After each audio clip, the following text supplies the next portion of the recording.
కైకేయి దశరథ మహారాజుకి ఇంకొక భార్య. ఆమెకి ఇంతకుముందు దశరథ మహారాజు 2 వరాలు ఇచ్చింటాడు. వాటిని ఇప్పుడు వాడుకుంటాను అంటూ అందులో ఒకటి రాముణ్ణి 14 సంవత్సరాలు 14 ఇయర్స్ ఫారెస్ట్కి పంపించమని అడుగుతుంది. రెండొక వరంగా తన కొడుకు భరతుణ్ణి రాజుని చేయమని చెప్తుంది. దశరథ మహారాజు ఎంతో బాధ అవుతుంది. కానీ ఇచ్చిన మాటను జవదాటలేడు కదా. అందుకు రాముడు కూడా కామ్గా యాక్సెప్ట్ చేసి ఓకే ఐల్ గో అంటాడు. ఇక్కడ ఇంకొక ట్విస్ట్.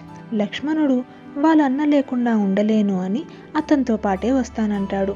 సీతమ్మ రాముని భార్య నీతో వచ్చేస్తాను అంటూ ఆమె కూడా బయలుదేరుతుంది. అలా వీళ్ళు ముగ్గురు అయోధ్య నుండి అడవుల్లోకి వెళ్తుంటే అందరూ ఎంతో బాధపడుతుంటారు. ఫారెస్ట్ లైఫ్ అన్న వెంటనే చాలా పీస్ఫుల్గా అనిపిస్తుంది కదా. కానీ కాదు, అందులో ఫుల్ ఆఫ్ రాక్షసులు, డెమాన్స్ ఉంటారు. రాముడు విరాధని చంపేస్తాడు. అక్కడ అగస్త్య మహర్షిని కలుస్తాడు. అక్కడున్న ఋషులను రాక్షసులు ట్రబుల్ చేస్తుంటే ఋషులను ప్రొటెక్ట్ చేస్తాడు. ఇప్పుడే శూర్పణఖ ఎంట్రీ. శూర్పణఖ రావణుడి చెల్లి. రాముణ్ణి చూసిన వెంటనే షీ ఫాల్స్ ఫర్ హిమ్.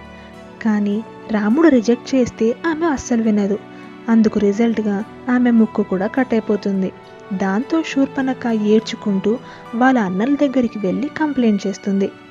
వాళ్ళేమో 14,000 14,000 రాక్షసులతో ఉండే హోల్ ఆర్మీనే తీసుకొస్తారు వీళ్ళ మీదికి యుద్ధానికి.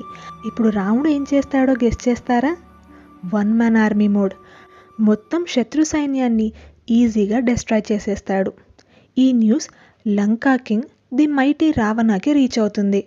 ఇక్కడే అన్నమాట మన స్టోరీలో ఉండే టర్నింగ్.